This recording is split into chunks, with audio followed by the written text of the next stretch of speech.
Welcome to Ladies-in-Law, where real-world advice meets professional wisdom and empowerment in realms of law and business. Your hosts, Lisa Goucher, Dawn Smith, and Kellye Raymond, bring you innovative strategies, practical guidance, and inspirational stories. Join us as we inspire and support women to thrive in traditionally male-dominated fields. We're here to promote inclusivity and provide practical advice for success. Hi, Lisa here with Dawn and Kellye. Today's topic is all about wellness. From physical wellness to emotional wellness, that's the gamut we're going to cover. And today I'm going to start with Kellye. So Kellye, you're the youngest of the bunch. What does wellness mean to you? To me, I think it just means making sure that I am able to perform at my very top. When I was first starting out as a jury consultant, we traveled quite a bit for mock trials and focus groups. And, I would hang out with the lawyers and my boss, and we might have one too many cocktails, and I would wake up and I would be incredibly hungover. And that was okay in your 20s. I can't do that now, right?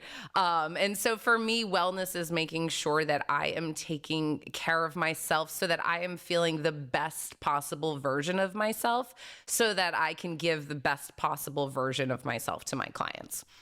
Well, very good. And so do you feel like you're accomplishing that? Like right now in this season, are you doing it? Yeah, I think in this season right now, we're doing okay, right? And I think that's a great way to frame it in this season, because sometimes it's more of a struggle. Other times I really feel like I'm on my A game. I think for me, it's always about getting enough sleep.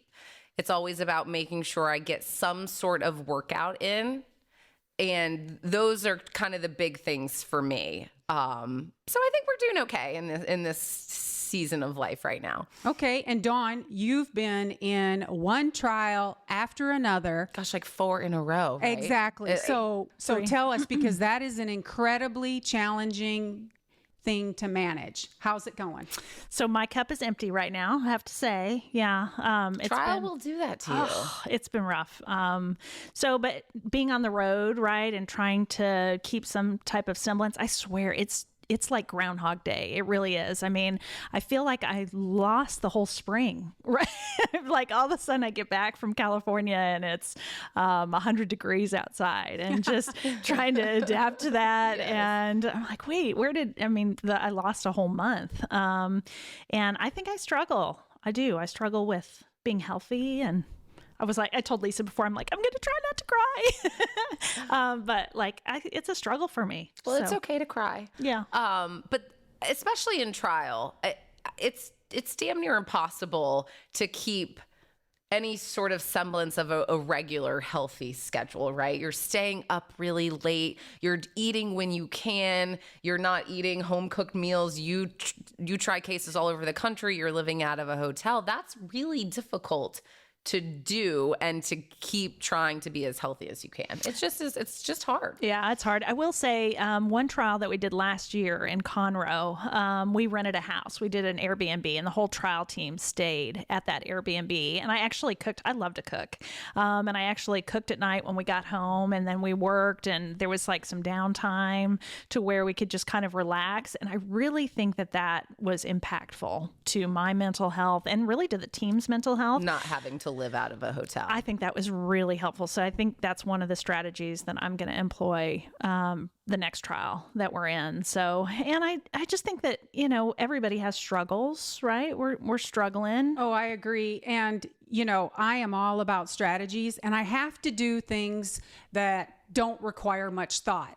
And one of the things that I started a few years ago was the 3 out of 5 method. So for me, 3 out of 5 means if I can do 3 things out of these 5, I am going to have a good day. I consider it a win. And my 5 things are drinking water, getting sleep, taking supplements, exercising, and eating healthy. And what I saw happened, because I started it about 10 years ago, is that now I'm on the regular doing 3 out of 5. So it's not about getting all 5 all the time. No. And so I see, I really love that. That's the part. Like, Dawn, if you're going to start something, just 1% progress better than yesterday. Like, just start a thing. I think one of the biggest mistakes is everyone or most people, when you go all in, it consumes your entire life, and then it's not manageable. You can't maintain it. It becomes an all or nothing kind of deal. And Exactly. And that's just not as achievable, or you achieve it and then you don't maintain it. Exactly. You know, one of the things I have found, especially with traveling quite a bit, is it's hard to eat healthy when you're in an airport. It's hard to eat healthy when you're in a hotel. I have found that I really need to do the work on the front end and prepare. I've got a bag of snacks like I've got small children. But it's so that if I find myself sitting in an airport where there's no healthy option, I've got a piece of fruit or I've got a bar. And so that I'm never just starving, I load up my bag with snacks to make sure that I'm not just turning to something unhealthy. And it goes, you said it a moment ago, like, just like you're all in or you're out. So I did have to change my mentality too, just from the mental component of some is better than none. And not just, I mean, wellness it's everything, right? It's like, I don't know about y'all, but if my house is clean and my car is clean, I just become this productive machine when I've got something moving in the right direction. But then life takes over and something starts to like spin out of control.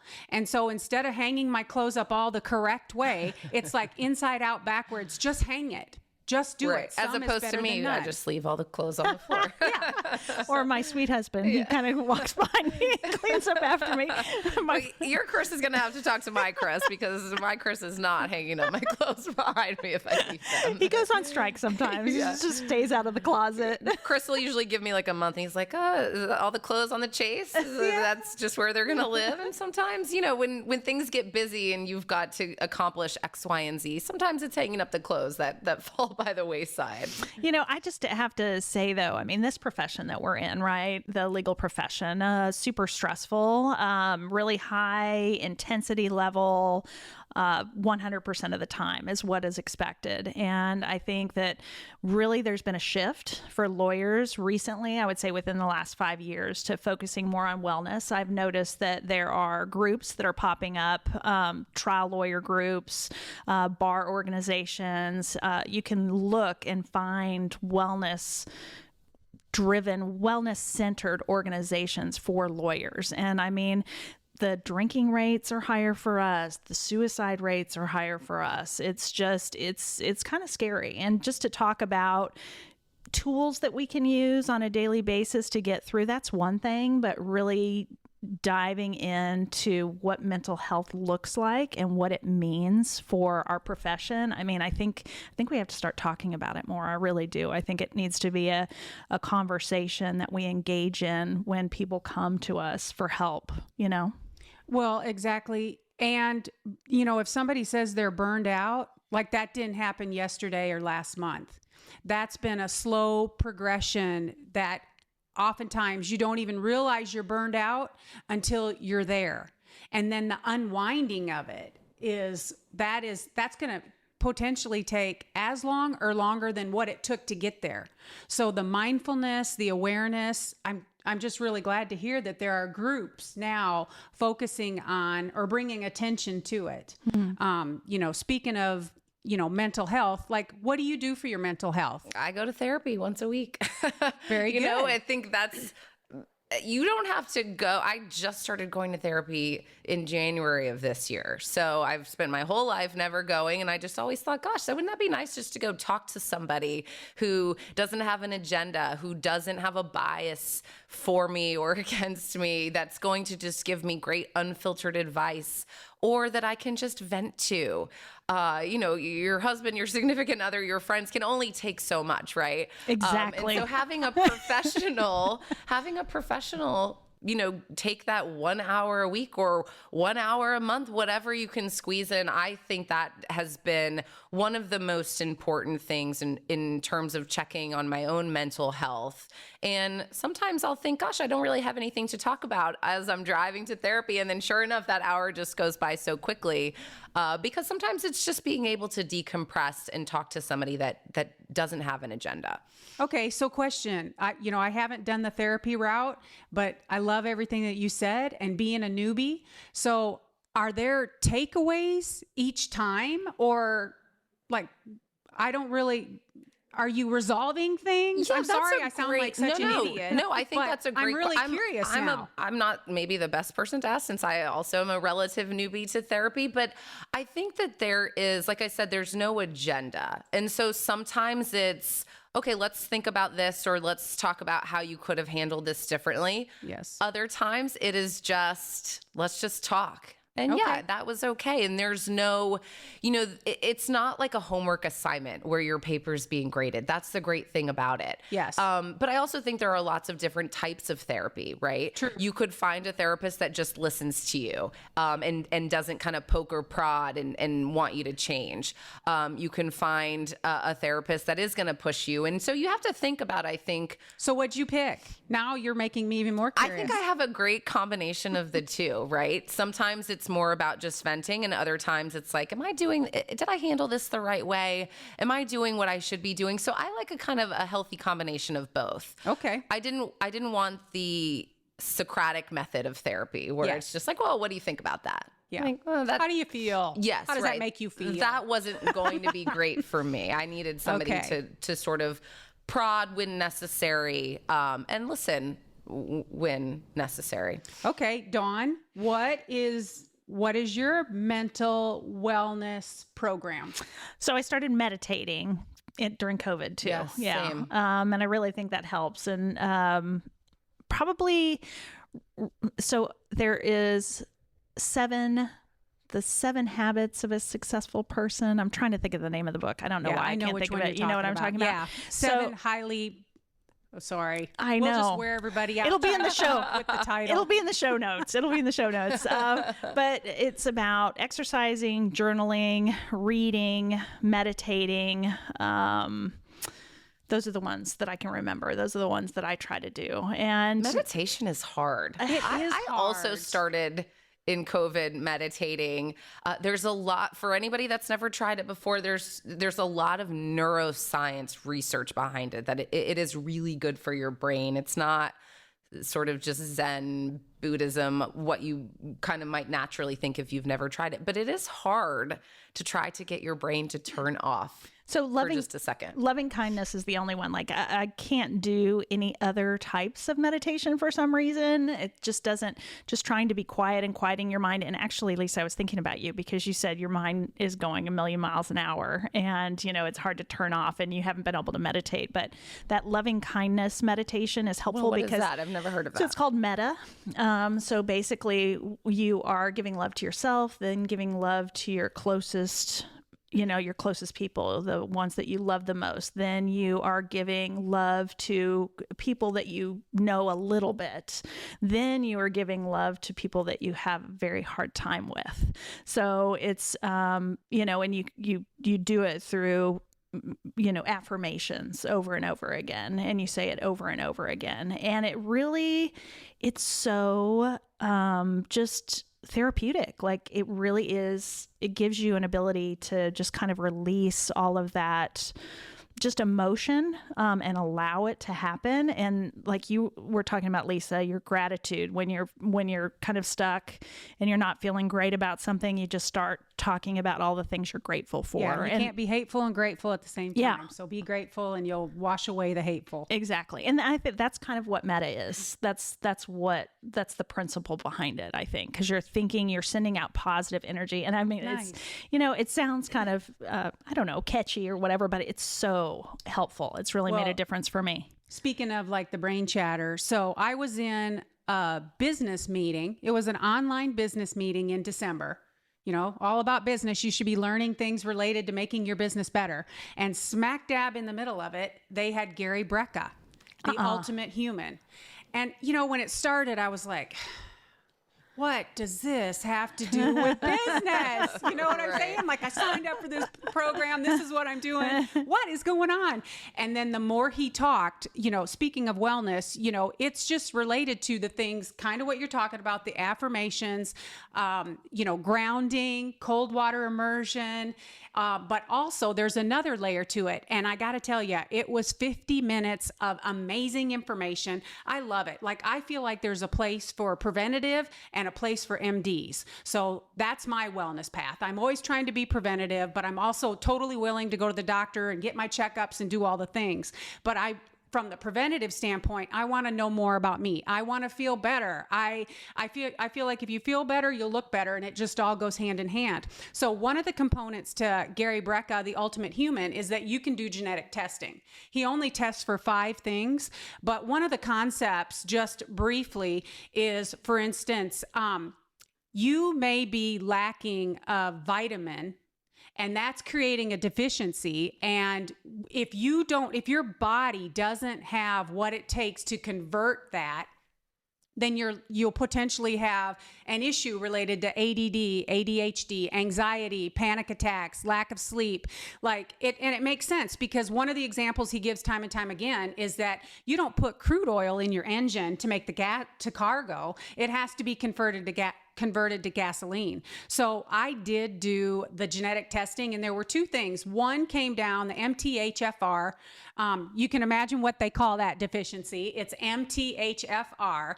If you go listen to the Ultimate Human, you will totally get up to speed. If you're interested in wellness in that vein, he'll explain it way better than me. But what it is that back in 1983, the government started spraying the fields with folic acid to help allow the grains to allow for the pesticides to work more effectively. Mm-hmm. And so fast forward to today, 44% of the population can't properly process the folic acid. Well, I'm one of those people.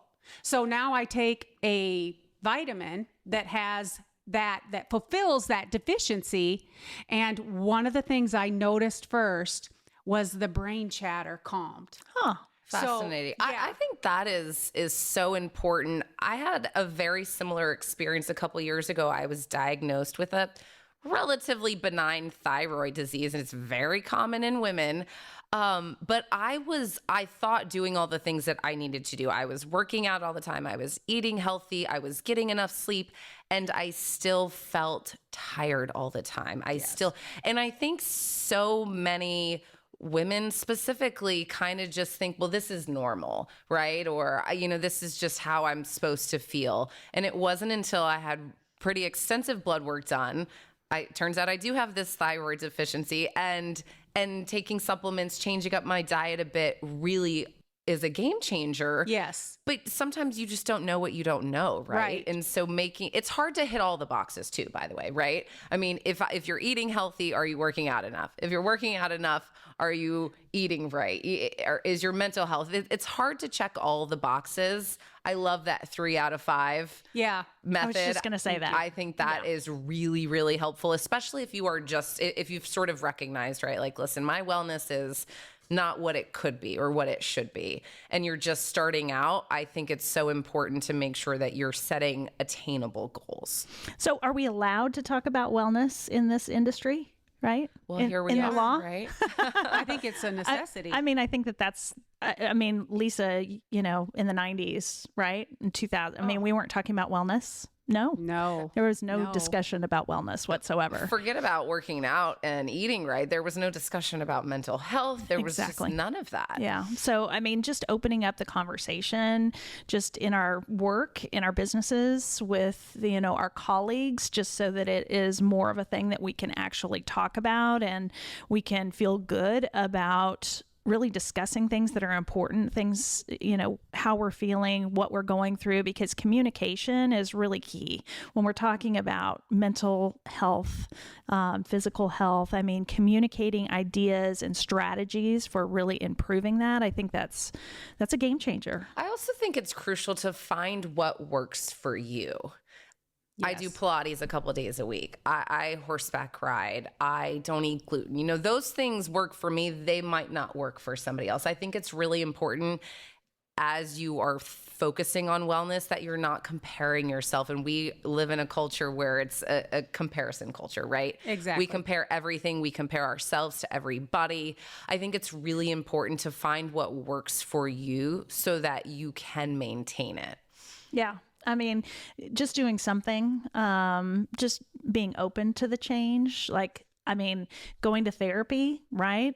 I need to be open to that. I mean, I've talked about that a lot, and that's something that I'm really interested in trying this year because, you know, it's a lot. You know, you've got this profession, you've got a lot of pressure with the profession. Then, you know, we have an elderly parent living with us. Chris's dad lives with us, and then we have That's a whole separate. Then we have the kids, right? Yes. And their struggles, and you know, it's a lot, and you know, I think it'd be probably helpful to talk to somebody. Well, I think so too. And so we've just barely tapped the surface on this topic.